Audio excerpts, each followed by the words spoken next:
The Prophecy of Seven. I made a whole video on the Great Prophecy, the prophecy that was grounded in the original 5 books, and now we're going to take a look at the prophecy that's grounded in the sequel series, The Heroes of Olympus. Now, there are going to be spoilers for the original Percy Jackson series, the Heroes of Olympus series, and one spoiler for the Trials of Apollo series, but I'll warn you about that one before I say anything because it's the most recent series. Now that I've said that, let's get the video started.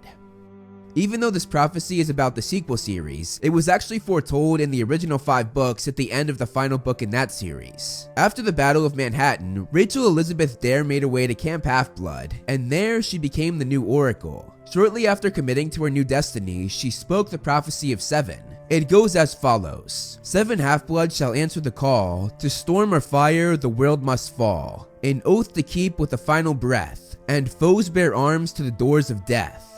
Not much fuss was made about the prophecy at the time. A few campers tried to figure out what it meant, but the god Apollo said it might not even come true in their lifetimes, as the Great Prophecy, the prophecy that the original series was about, took almost 70 years to complete.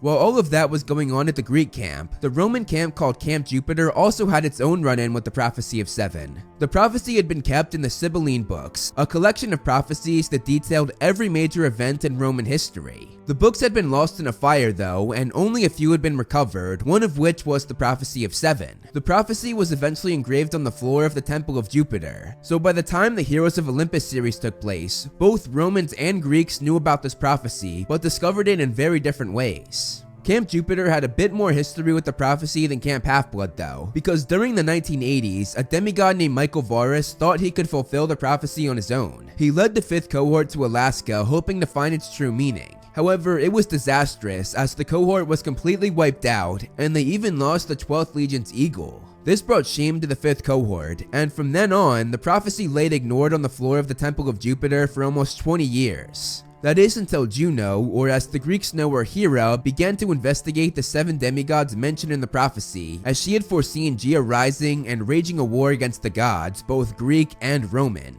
Hera planned for years, first watching over Leo Valdez when he was young, posing as his babysitter. Then she focused on Frank Zhang, telling his mother and grandmother how his life was dependent on a burned log in the fire. She also took Jason Grace from his family and sent him to be trained by Lupa, and later she would ensure that he arrived at Camp Jupiter. However, Juno, or as the Greeks know her, Hera, was eventually captured by Gaia. But before that, she sent Jason Grace to the wilderness school without his memory, ensuring he would meet 2 others part of the prophecy, Leo, who I just mentioned, and Piper McLean. The 3 were then taken to Camp Half-Blood, where they met another demigod part of the prophecy, this time a Greek one named Annabeth Chase. At that same time, Hera had also taken Percy Jackson and placed him in a deep sleep until it was time for him to awake and go to Camp Jupiter. There, Percy met Frank, who I already mentioned, and the final demigod of the 7 from the prophecy, Hazel Levesque. Having placed Percy in Camp Jupiter and Jason in Camp Half-Blood, Hera had hoped they could bring the 2 groups together, because only together could they stop Gaia's rise.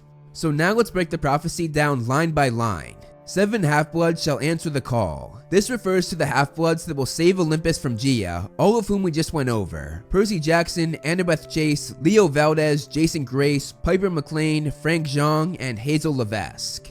Now the second line: to storm or fire the world must fall. The 7 heroes realized this could have 2 meanings. It could refer to Leo with his fire abilities, or it could refer to Percy and or Jason, as both of their powers can cause storms. Ultimately, we find out it's about Leo, as he used his fire powers to defeat Gaia, which was of course his brave sacrifice while riding Festus in the air. Moving on to the third line: an oath to keep with a final breath. This refers to when Leo swore on the river Styx, telling Calypso he would free her, which is the oath the prophecy mentioned. After falling in love with her on Ogygia, he swore to rescue her, and that's exactly what he did. After dying, which refers to the final breath, he found a loophole, was able to go back to Ogygia, and rescued Calypso just as he said he would. I'm also going to go over one theory fans came up with just because it's interesting, but I don't think it's actually canon. Also, spoilers for the Trials of Apollo series. In this series, fans think this line actually talks about Jason Grace's death. He did take a final breath just like the prophecy said, and unlike Leo, he didn't come back. And the oath could be one of 2 things. One theory fans had was Lester or Apollo's promise to Jason to remember what it's like to be human, or it could also be Jason's promise to Piper to always protect her, which he said he would do in the Mark of Athena. Again, I don't think this is canon, but it's certainly interesting, so I thought I'd add it. And now the final line, and foes bear arms to the doors of death.